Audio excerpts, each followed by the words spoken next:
Hey, what's up guys? Welcome back to my vlog. It's me again, GL, and for today's topic, we're diving deep into something super important. How to know if someone truly loves you. If you're in a relationship or even if you're single but curious about real love, this one's for you guys. Let's talk about the signs of genuine love para malaman mo kung anong taong kasama mo ngayon ay seryoso ba at tunay siya sa'yo. Number 1. They respect your boundaries. Ang tunay na nagmamahal sa'yo, marunong gumalang sa boundaries mo. They won't force you to do something you're uncomfortable with. It's more than just respecting your physical space. It's about giving you time to grow and become the best version of yourself. Love without respect isn't love at all, di ba? Tama ba ako dun? Number 2, they support your dreams. Kapag mahal ka ng isang tao, susuportahan ka nila sa kahit anong pangarap mo. They won't hold you back or make you feel guilty for chasing your dreams. Instead, they'll be your biggest fan. Kahit pa sa simple o mahirap abutin ang goal mo, they will be there to lift you up. Kasi ang love isn't selfish. It encourages you growth.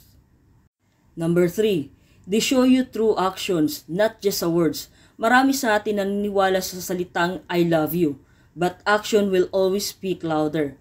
Yung mga maliliit na bagay like remembering your favorite coffee or making time for your despite their busy schedule show genuine love. Yung consistency nila sa pagkikita ng care, affection, kahit walang special na occasions, that's a big sign. Number 4, they stick around even during the tough times. Hindi lahat ng oras masaya sa isang relasyon, pero ang taong totoong mahal ka, hindi basta-basta bibitaw. Through the ups and downs, nandyan pa rin sila. They'll hold your hand when life gets rough and they'll be there to remind you that you're not facing your struggles alone. Kasi, love is also about being there when things get hard. Number 5, they make you feel love, not just when things are going well.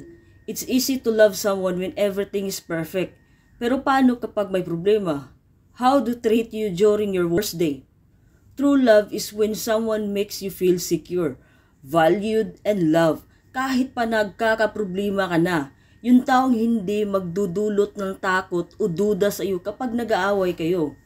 Number 6, they accept your flaws. Ang taong tunay na nagmamahal sa iyo, tatanggapin ka ng buo, flaws and all. They won't ask you to change, but will appreciate you for who you are, imperfections included. Love is never about perfection. It's about acceptance and embracing everything that makes you, you. So there you have it guys. Love is more than just words. It's how someone makes you feel through their actions, respect, and support. And remember, true love isn't something we chase.